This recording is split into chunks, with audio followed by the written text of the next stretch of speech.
everyone, it's Kelly with Women for One, and today we're talking with a really powerful change maker in the world, Jensine Larson, the founder of World Pulse. Another great story would be a woman from India named Urmila, whose passion is to end the stigma about menstruation for women, and she believes it's an incredibly sacred thing, powerful thing that affects half of humanity and needs to have no shame. Right. So she calls it Breaking the Silence campaign. Now, she posted on World Pulse, and what has happened is not only are women from around the world sending like sanitary napkins and things to her, so she's getting boxes, and you can send them to her from World Pulse, but she has connected with women leaders in Nigeria and in Bangladesh who have started their own campaigns learning from her, and it's just spreading.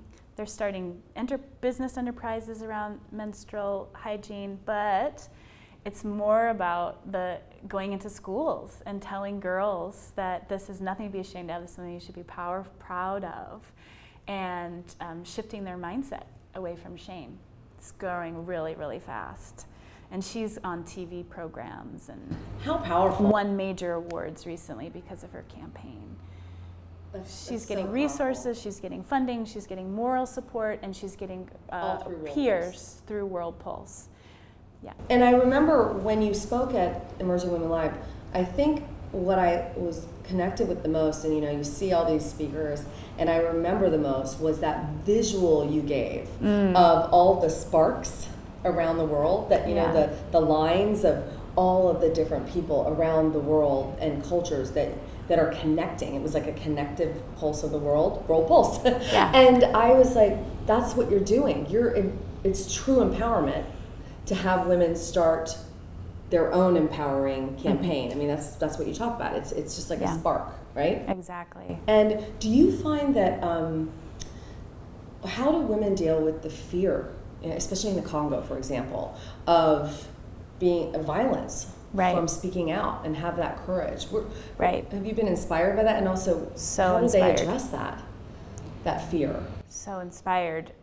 The reality is that women are risking their lives daily just to be a woman. So the rates of violence are the greatest human rights abuse in the world, and also in the United States. Mm-hmm. So women are risking their lives. And what they say to me beyond anything else is that being silent is more deadly. It's more deadly for us. And they are making a conscious choice to speak out now. And we find that, of course, safety and security is a concern. And we have training modules to help women in their online safety and security, to use aliases, not to put their contact information in, how they can protect themselves depending on their own unique climate in their country. And on our website, when you sign on, we have safety tips and things like that. Education is the strongest way to combat security concerns, helping women to understand and make their own choices. We're here for those women who are making that choice to speak out. To protect them and to give them the information they need to be protected. Yeah, to protect themselves. I mean, we can never say we can protect every woman. Right. That's just not. But the reality is, they're being beaten, raped, and dying in their communities right now, left and right. And what's going to change that paradigm and system is women speaking out and joining together. So we have to create that avenue. And we've never had. Yeah. I think you were going to ask me if we ever had any serious. So for you personally, though. Have you had the fear ever, personally? When I started World Pulse, I had to sit with myself and make the conscious decision that I realized this will be so big one day, it will upset the power quo, and I could risk my own life. And I chose yes. This is what my life is for. This is why I was born. I will make that choice. So I've been operating on that choice all this time. I have never had any direct threat to my life, although there are women that we have been in connection with who I know, we know their phones are being tapped or their internet is being monitored. So Not too many, but just a few of those, and we've had to take precautions and work with those women to do what we can to protect their safety. And you have such a wealth of knowledge around all of the issues and challenges women are having around the world because of your information and connection. How do you communicate that knowledge out to your community? Like I just want to open your brain and dump it into mine. It's just amazing how much you probably know about all the different cultures and what's happening to women. Right. Fabulous and terrifying all at once. Right. It's I feel like it's a listening device to what's on the hearts and minds of women and girls all over the world. And when you open up your ears, it's just a cacophony of, and it's a beautiful, but also devastating. And the common thread of it all is hope. And the women are working for change. And so you listen to those stories. I cry pretty much every day on World Pulse. And we try to spotlight the stories and bring to our community those that are very solutions oriented and that are leading us forward. They have a strong vision. Those are the stories we want to encourage and flourish. The women that have been through a lot, but that are also shifting into that mode of not being so much the victim, but being the victor. Well, yes. Not the victor, yeah, bad word to use maybe, but empowered to move forward and learn from what happened. They're leading the way, and I don't know for women living in Cambodia what the best way is to end trafficking or bring men involved, but the women in Cambodia know. No, that's right. So we're spotlighting those that are building those pathways forward. I didn't know, for example, about the practice of breast ironing in Cameroon, and I just read that on your site. I was like, oh my God. Not many people do. It's a very silenced practice. Can you explain what it is before we? Yeah, it affects 3 to 4 million women and girls in Cameroon primarily. It's the practice of mothers and grandmothers heating up hot stones and pulverizing the breast tissue of their daughters, granddaughters. They do that in an attempt to protect them from the high rates of sexual violence that exist in those communities. They want to delay that puberty.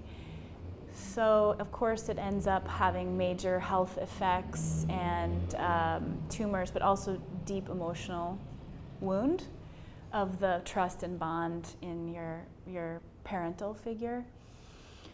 So it's very silent. Mothers and women don't talk about it in Cameroon. In the hair salons, the churches, they don't talk about it. And that's why we don't know about it. I didn't know. Women started writing about this, and I said, oh my God, the world has to know. We spotlighted some of those stories of, in particular, one woman who's waging a campaign to end the practice. And CNN picked that up. It went to #1 on CNN.com that week. And she got so much support, it made international headlines, that she got an award, a $10,000 award. She used just $10,000, and her campaign has reached over 30,000 women and girls and men in Cameroon. About the negative effects. Yeah, and so they have vowed, that number has specifically vowed never to do the practice again. Wow. And then the government of Cameroon connected with her because her model was so strong, and they said, we want to partner with you to grow this across the country. And their hope is that it'll be eradicated in the next 5 or so years. That's not just 30,000 or hundreds of thousands of women in Cameroon, that's all the unborn. You think about the unborn, that this will not be passed down to. Really positively impacting.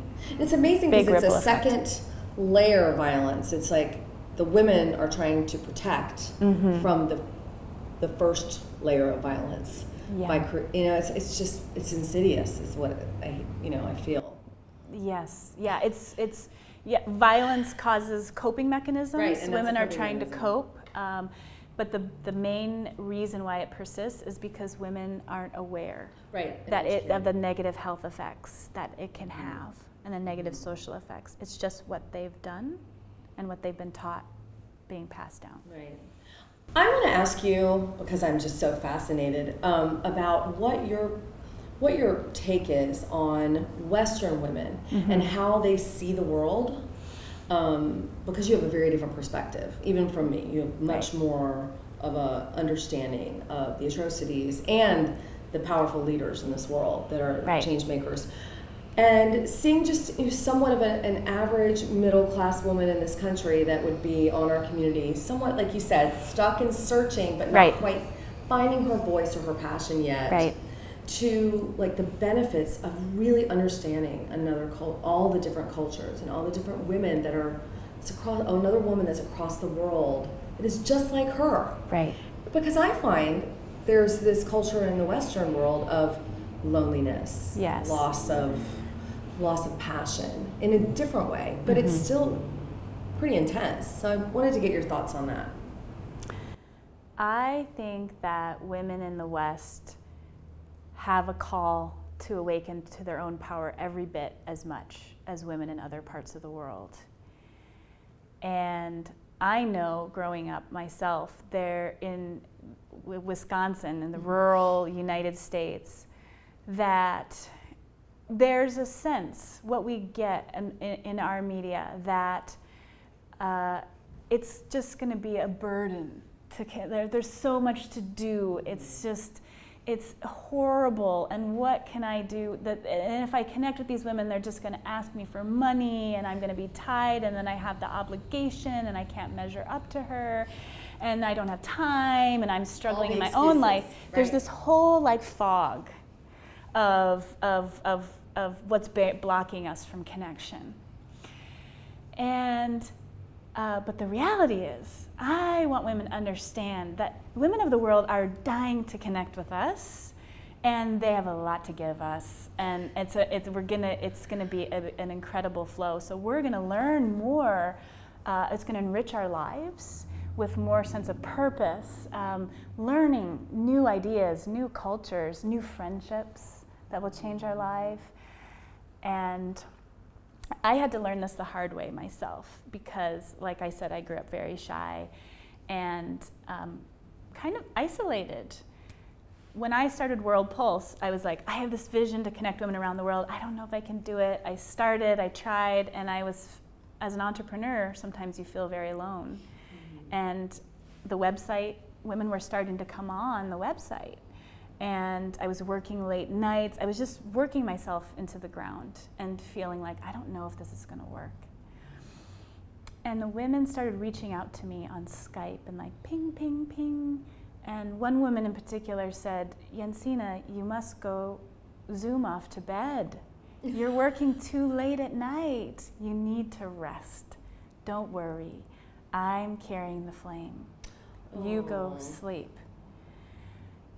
And she kept talking about her dream, and I realized her dream was as big, if not bigger than mine, for what World Pulse could be, that I could go to bed and other women were going to carry the torch and flame, and suddenly I didn't feel so alone.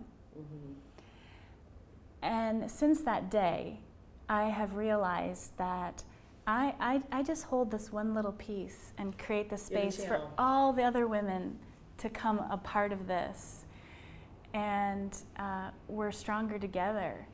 But you know that in your head. You know that in your head. But when you feel that in your heart, oh my God! Yeah, you're the channel for World Pulse, so connected. But you're not World Pulse. No, World Pulse is the world. All the voices. This whole sisterhood of women and their voices. Yes.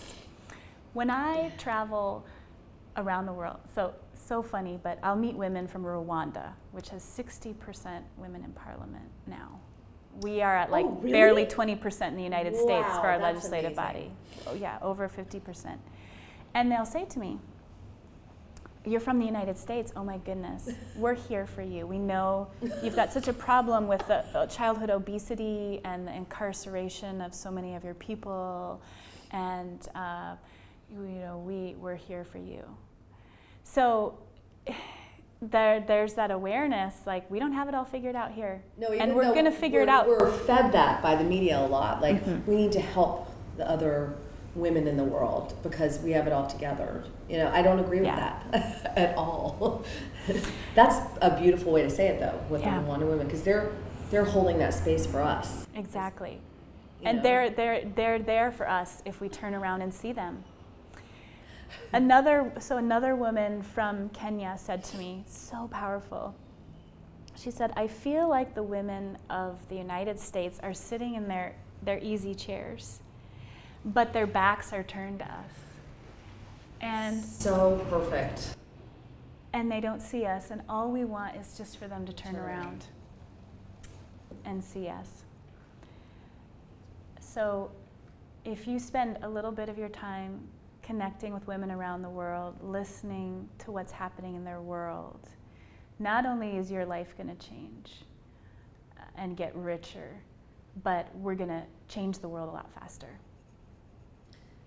I feel like that's all we need to say in this interview after that. That was beautiful. I just listen and turn around. Listen and turn around. That's what you want to say to the Western women. And connect. And connect. Reach out. Right. Your pathway to that can start with as little as a comment or a couple different comments. I love that. On just World Pulse. A baby step. A baby step. Exactly. You don't even have to share yours yet. Just comment or even actively listen. Just read. Exactly. Right? And recognize your story is as powerful Yes. as any other woman's, but start small with what you feel comfortable with. We have women on World Pulse who will wait 4 to 5 years just watching the dialogue before they feel ready to make a post of their own story. So take your time.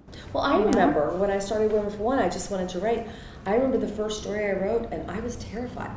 I was terrified to just put it out there and speak my truth, because I think we do what we need to learn, right? So I wrote, and now I don't think about it as much. It feels cathartic, and it feels it's healing. So supported, and healing for me personally, but also to not feel as alone in the world, and to feel heard by a woman. You know, we have several team members in Egypt and Australia, and to have them say, I go through the same thing. And just that little simple, I get it, I get you. Yeah. That acknowledgement of being seen. Yeah. Yeah. Our dream is we want to reach a tipping point of women across the planet and use technology to do that quickly. So in the next 5 years, we see 10 million women connecting through World Pulse and having those women impacting over 1 billion lives, spreading that awareness. I was just about to ask you, what's your vision? Yeah, okay. I want to make sure that was out there, because we can all be a part of that vision. Which impacts 1 billion. 1 billion. And right now we have tens of thousands impacting over 2 million. Okay. So if we keep that same ratio, it's like a 1 to 100 ratio of like each woman helping to impacting 100 women. Some women are impacting 100,000, some are doing 5. Doesn't matter where you are in the spectrum, but if we all come together, we're going to get to 1 billion in 5 years. And that's going to fundamentally shift everything on our planet, the way we, our ecological preservation, our resilience to climate change, how our economies work, our political systems. If we have the feminine voice and the feminine leadership is elevated. I like to call it the feminine thread through the world. Yes. That thread all the way through the world. And when you had that map of all the connections of the world in your speech, I was like, that's the feminine thread. It's a pulse. And it's the pulse. It's a pulsing thread, a pulsing light. And when I saw that vision of the pulsing lights connected, that's when I knew it was World Pulse was the name. Yes. So you are a hero of mine, and you're a change maker, and I'm so honored to know you. And thank you for what you're doing. So thank you so much. Thank you. Well, I feel the same. It's a real honor. Yeah. And that's what you're doing, is what every woman can do, is just speaking your truth and following your heart And you're an example of this bright, bright light. Oh, thank you so much. And thank you, everyone. You can go to worldpulse.com and get involved, please, because the world needs more women Yes. to reach out and connect. Yes.